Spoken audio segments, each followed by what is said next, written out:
Welcome student. आज हम यहाँ पर स्टार्ट कर रहे हैं आपका अर्थव्यवस्था का मुख्य टॉपिक बैंकिंग एवं आरबीआई। तो देखते हैं सबसे पहले बैंकिंग के बारे में।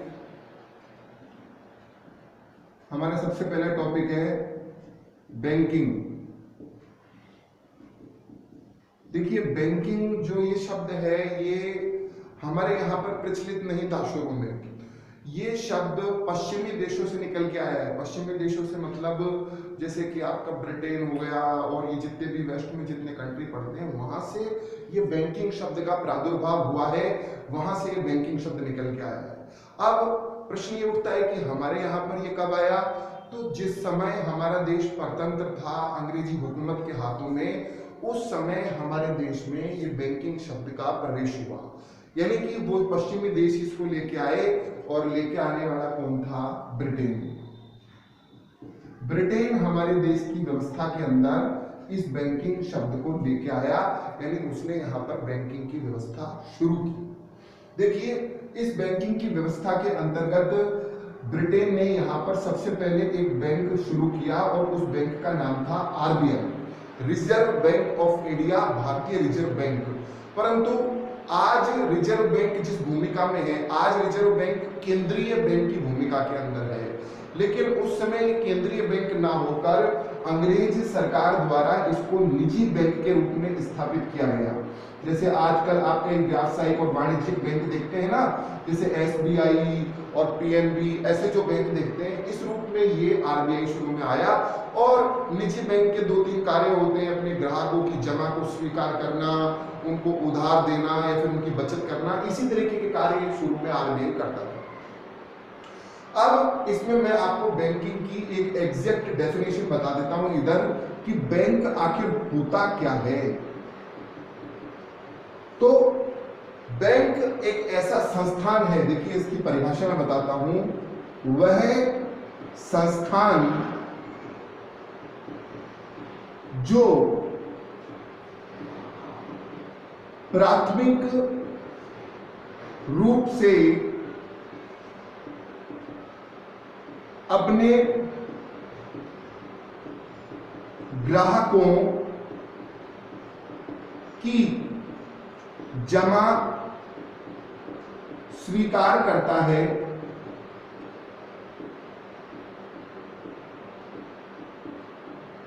उन्हें साख या उधार प्रदान करता है,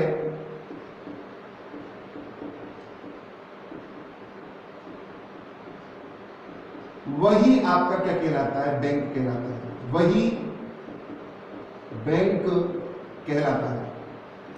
तो ये बैंक की एक बहुत ही शुरुआती मैंने आपको इधर परिभाषा बताई है कि वह संस्थान जो कि अपने ग्राहकों की प्राथमिक रूप से जमाओं को स्वीकार करता है, उन्हें उधार प्रदान करता है, उस संस्था को आप क्या कहेंगे? बैंक। अब इस बैंकिंग के अंदर यहां पर जो बैंक शुरू किया गया सबसे पहले आरबीआई, उस आरबीआई को हम अच्छे ढंग से अब इधर समझते हैं कि आरबीआई होता क्या।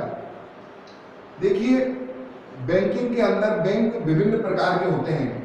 जैसे बैंकों के मैं प्रकारों की बात करूं इस बैंकिंग के अंदर ही, तो आरबीआई पे आने से पहले मैं इस बात पे भी चर्चा कर लेता हूं बैंकों के प्रकार। बैंकों के प्रकार की बात करें तो सबसे पहले होता है देश में सबसे नंबर 1 केंद्रीय बैंक, और उस भूमिका में अपने भारत में इस समय कौन है? आरबीआई। उसके बाद में दूसरे नंबर पे होते हैं आपके निजी बैंक,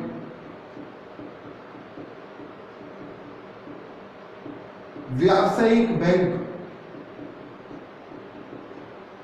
जिनमें व्यवसाय से संबंधित गतिविधियां हो, व्यवसाय से संबंधित सारे कार्य निष्पादित हों। चौथे नंबर पे आपके होंगे वाणिज्यिक बैंक,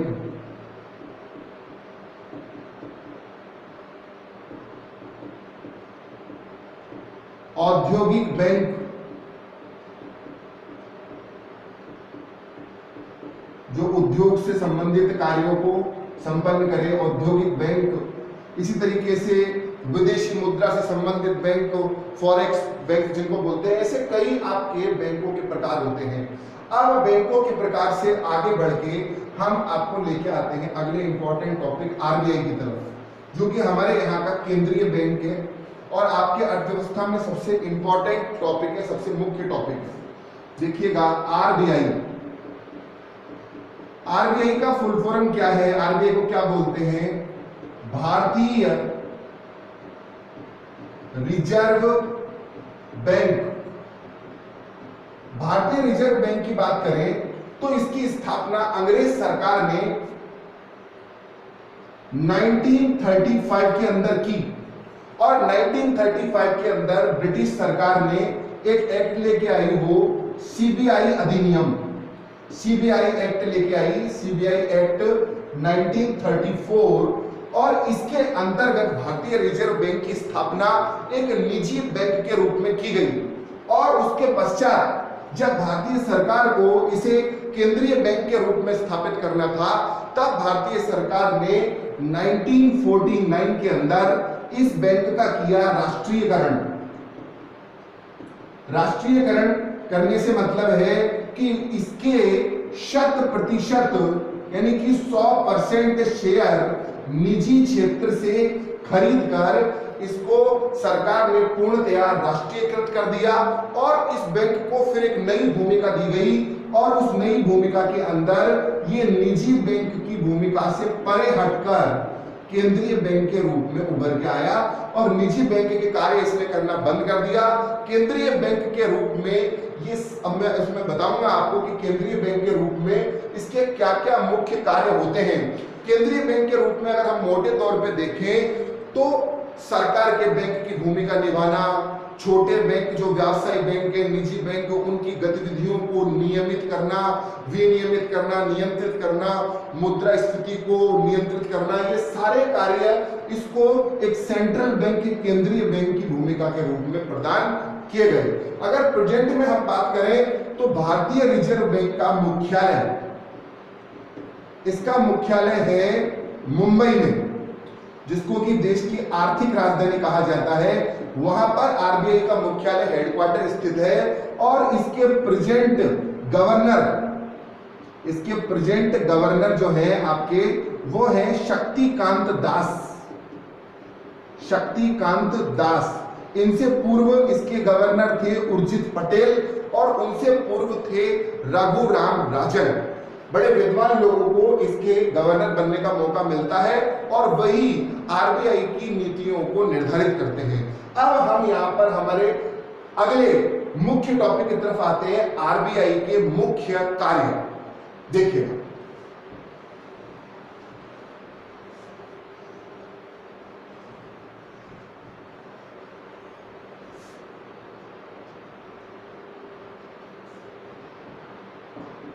आरबीआई के कार्य, आरबीआई के कार्यों की बात करें तो आरबीआई का सबसे प्रथम कार्य है निर्गम एजेंसी। निर्गम एजेंसी के रूप में आरबीआई कार्य करता है। देखिए निर्गम का मतलब क्या होता है? निर्गम मतलब किसी भी चीज को इशू करना, किसी भी चीज को जारी करने का जो काम है। हमारे देश की अर्थव्यवस्था में मुद्रा के अंदर कुछ मुद्रा आपकी चलती है, धात्विक मुद्रा, मेटलिक मुद्रा चलती है, तो कुछ चलती है आपकी पेपर करेंसी यानी कागजी मुद्रा, जैसे कि आपके हो गए नोट, सिक्के, ये सारी की सारी चीजें। तो इनके अंदर 1 रुपए का सिक्का और 1 रुपए का नोट तो भारतीय वित्त मंत्रालय जारी करता है और इसके अतिरिक्त जितनी भी करेंसी है, जितनी भी मुद्रा है, वो आरबीआई जारी करता है, उसको निर्गमित करने का कार्य करता है। तो प्रथम निर्गम एजेंसी के अंतर्गत इसका ये कार्य होगा कि देश के अंदर 1 रुपए के सिक्के और नोट के अतिरिक्त जितने भी प्रकार की मुद्राएं हैं वो रिजर्व बैंक ऑफ इंडिया के द्वारा निर्गमित की जाती है, जारी की जाती है। नेक्स्ट दूसरा इसका जो कार्य है वो है वितरणकारी एजेंसी। एजेंसी को आप संस्था के रूप में भी समझ सकते हैं।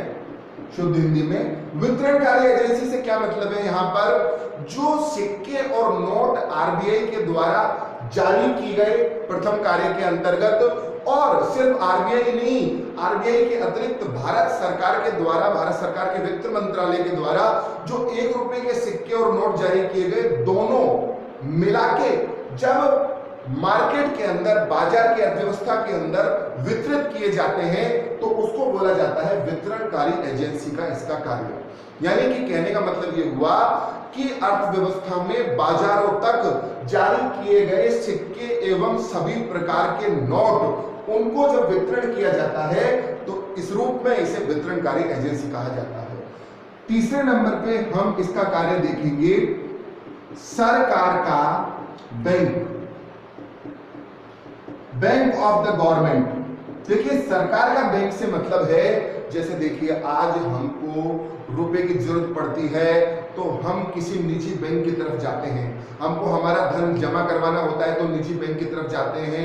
ऐसे ही जब सरकारी संस्थानों को, बड़ी कंपनियों को और सरकारों को जब पैसे की जरूरत होती है या उनको पैसा जमा कराना होता है तो वो कहां जाएंगी? वो जाएंगी आरबीआई की तरफ। और इसके इन ग्राहकों के लिए यानी सरकार के लिए ये एक बैंक है, इसलिए ये बैंक है गवर्नमेंट का बैंक, या फिर इसको आप बैंकर ऑफ द बैंक बोल सकते हो, यानी बैंकों का बैंक बोल सकते हो। सभी बैंकों का ये क्या होता है? एक बहुत बड़ा बैंक होता है। नेक्स्ट, इसके बाद में आपको इसका कार्य जानने को मिलेगा, अंतिम घड़ी का बैंक।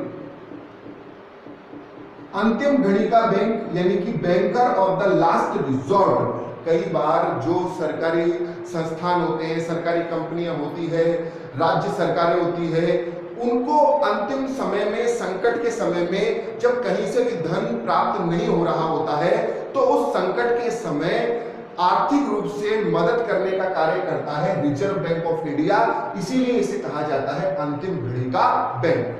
नेक्स्ट, इसके बाद में अगला कार्य है इसका मौद्रिक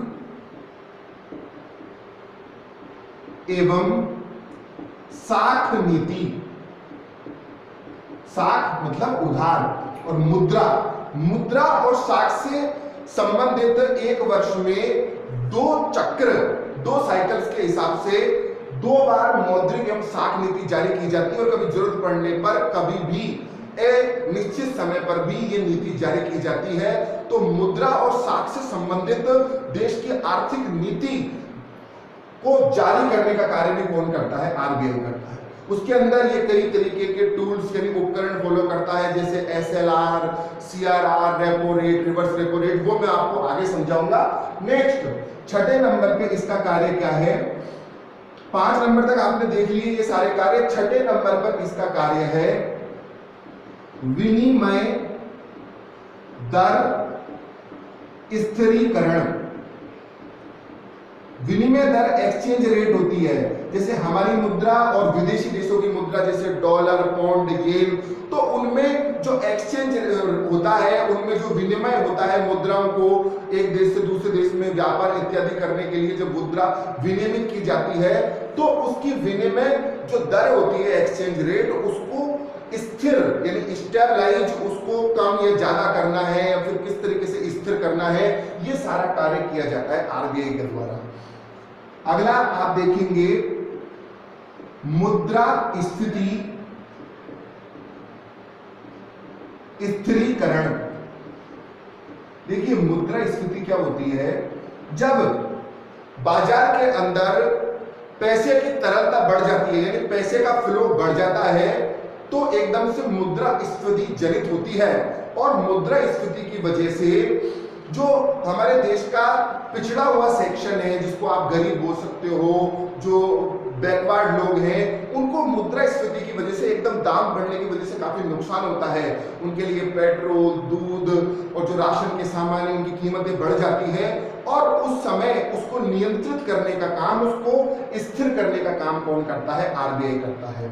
इसके और भी कई सारे आपको कार्य मैं बताता हूं। नेक्स्ट देखिए आप 7वें नंबर पे अगला कार्य। अगला कार्य होता है इसका विदेशी मुद्रा भंडार का संग्रहकर्ता, यानी कि फॉरेन एक्सचेंज रिजर्व का काम ये करता है। विदेशी मुद्रा जैसे कि डॉलर, येन, यूरो, पौंड, ये सारी मुद्राओं को जो हमको चेंज करवाना पड़ता है व्यापार के लिए, तो रिजर्व बैंक के पास हमको जाना होता है। रिजर्व बैंक के पास में सारी ये जो मुद्रा है इसका कलेक्शन रहता है, इसका भंडार रहता है। अगला कार्य आपको इधर देखने को मिलेगा 8वें नंबर पे, सरकार का एजेंट। सरकार के एजेंट की यह भूमिका निभाता है। सरकार के एजेंट की भूमिका कहां पर निभाता है? विश्व के अंदर वित्तीय चीजों को संभालने के लिए दो संस्थान बने हुए हैं, IMF एंड वर्ल्ड बैंक। विश्व बैंक और अंतरराष्ट्रीय मुद्रा कोष, इस प्रकार के जो वित्तीय संस्थान हैं, वहां पर भारतीय अर्थव्यवस्था का प्रतिनिधित्व करने का कार्य कौन करता है? उसके एजेंट के रूप में रिजर्व बैंक ऑफ इंडिया ये कार्य संपादित करता है। इसके बाद में आप नेक्स्ट इसका वर्ग देखेंगे, विकास या प्रोत्साहन संबंधी कार्य। विकास या प्रोत्साहन संबंधी कार्य, देश के अंदर सरकार जितनी भी विकास से संबंधित योजनाएं चलाती है, उसके लिए आरबीआई ने कई मुख्य कार्य किए हैं, जैसे कि इडबी बनाया, सिडबी बनाया। इडबी का मतलब औद्योगिक विकास बैंक, सिडबी का मतलब जो आपके लघु उद्योग होते हैं उनसे संबंधित विकास का बैंक। ऐसे कई तरीके के कार्य करता रहता है और सरकार की विकास से संबंधित योजनाओं को यह प्रोत्साहित करता रहता है। तो डियर स्टूडेंट, ये मैंने पूरा आपको आरबीआई क्लियर कर दिया है कि आरबीआई क्या क्या करता है, आरबीआई का मतलब क्या है, हेडक्वार्टर कहाँ है, सारी चीजें मैंने क्लियर कर दी। इसके बाद में आरबीआई की जो मौद्रिक एवं साख नीति थी, उसके अंदर कुछ मुख्य आपको मैं एलिमेंट्स बताने वाला हूं जो कि परीक्षा की दृष्टि से आपके लिए बहुत इंपॉर्टेंट है। आइए अब उन पर चर्चा करते हैं।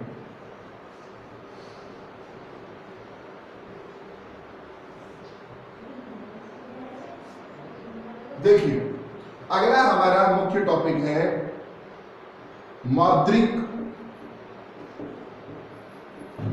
एवं साख नीति।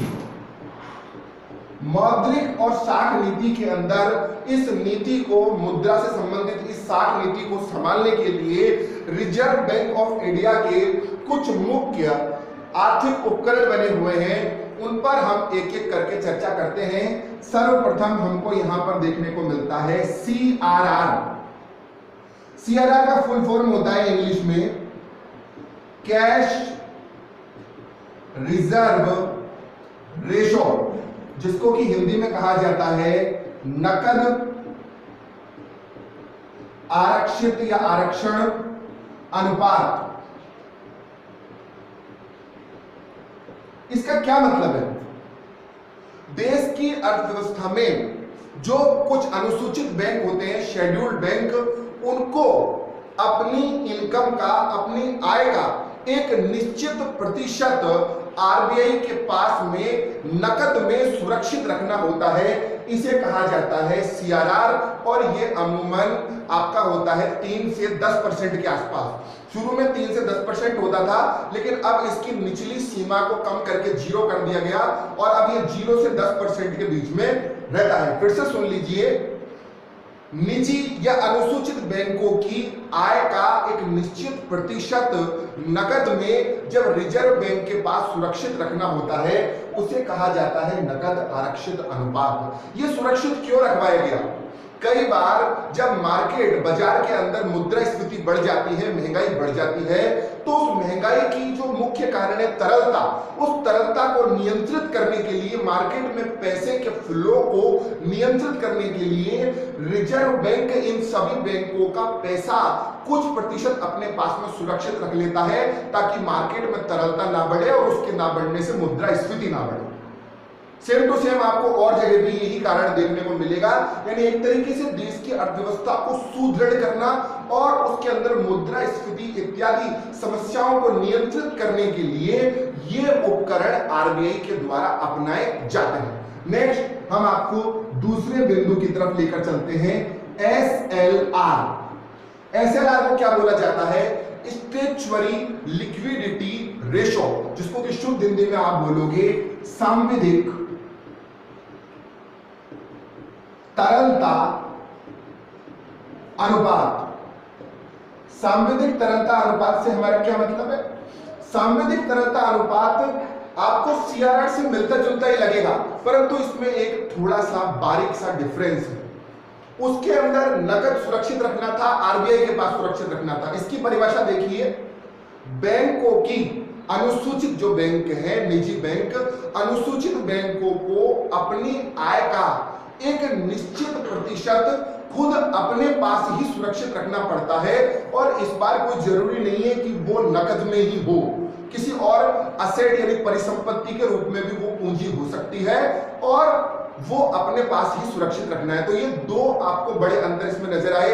एक तो कोई जरूरी नहीं है कि नकद ही हो, और दूसरा उसे RBI के पास ना रख के निजी बैंकों को, अनुसूचित बैंकों को अपने पास ही सुरक्षित रखना है, तो उसे कहा जाएगा SLR, और ये लगभग आपके 15 से 20% के बीच में रहता है। नेक्स्ट अगले बिंदु के ऊपर हम चर्चा करते हैं।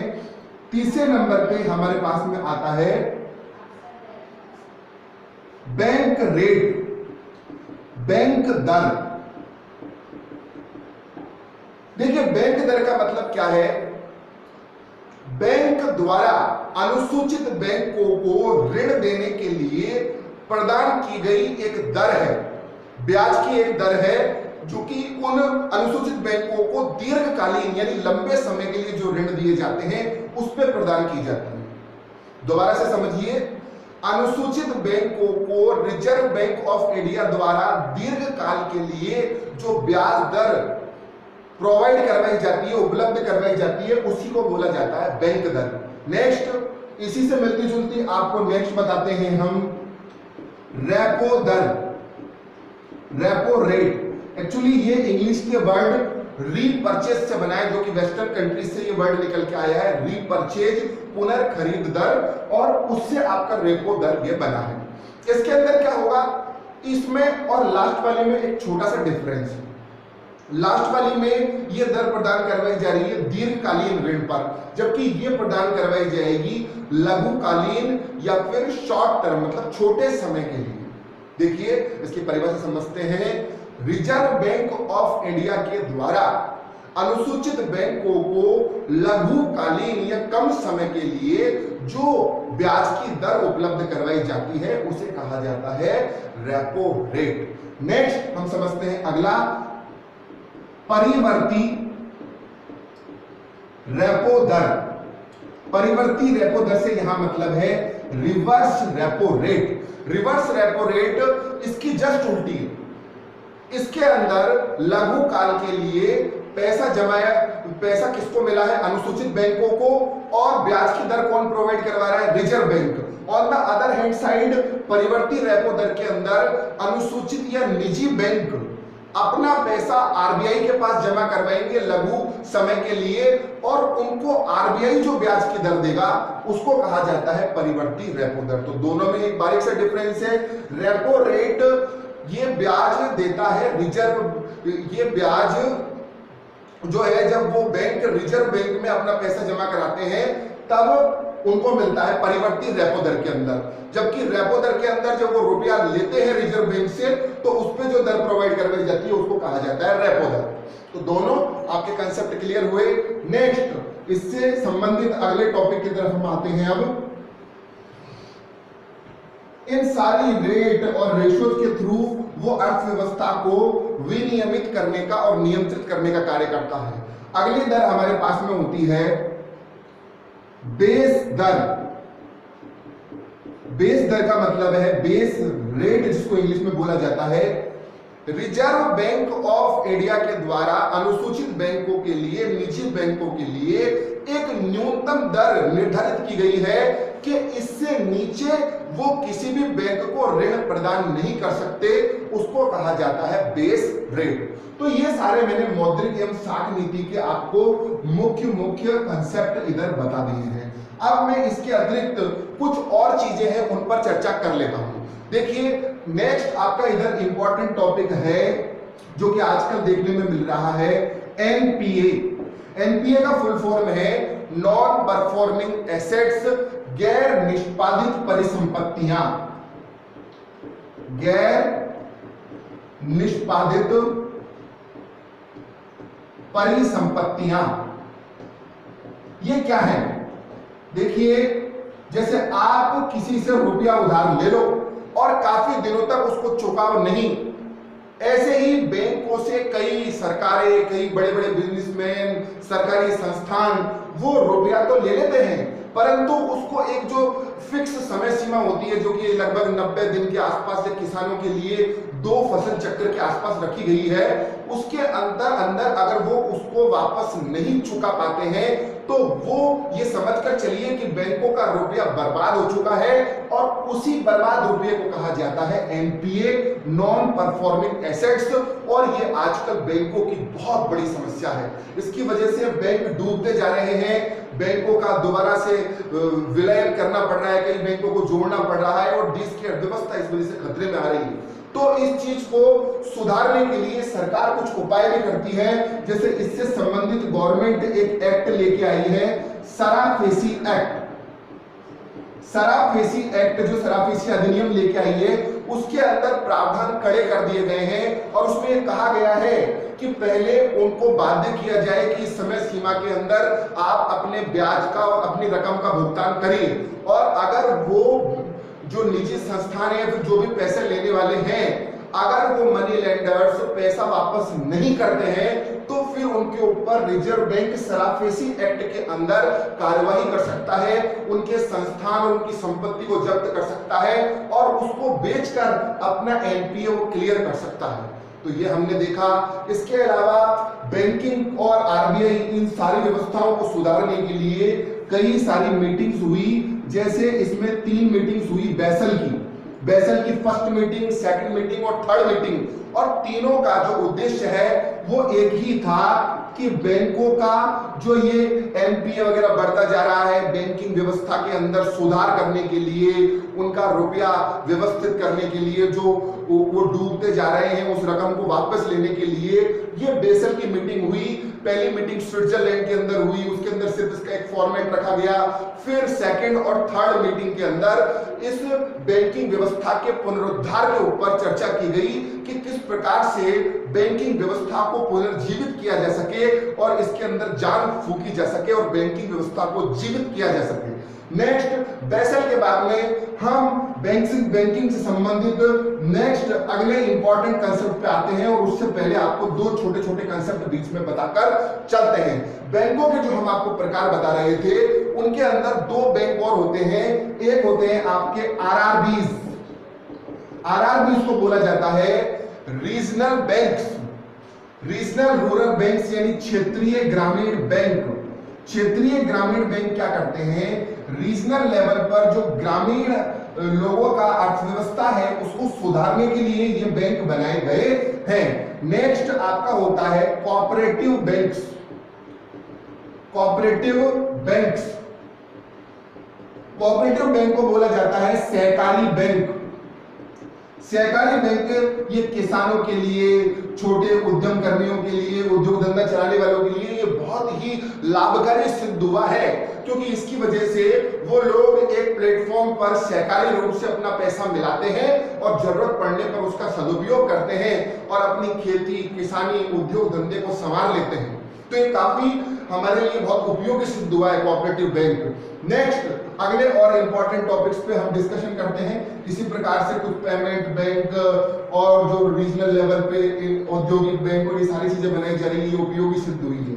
अगला जो आपका मुख्य इसमें एक संकल्पना निकल के आ रही है वो है वित्तीय समावेशन।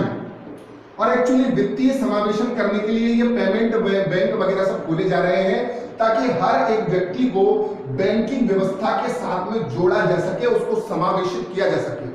वित्तीय समावेशन का मतलब क्या है, इसको इंग्लिश में बोलते हैं फाइनेंशियल इंक्लूजन। वित्तीय समावेशन से मतलब है कि देश की अर्थव्यवस्था के साथ, देश के बैंकिंग सिस्टम के साथ देश के एक एक नागरिक को जोड़ा जाए, इसी संकल्पना को कहा जाता है वित्तीय समावेशन। और इसके लिए प्रधानमंत्री नरेंद्र मोदी ने जब 2014 के अंदर उनकी सरकार बनी, उन्होंने एक योजना शुरू की और उस योजना का नाम था जन धन योजना।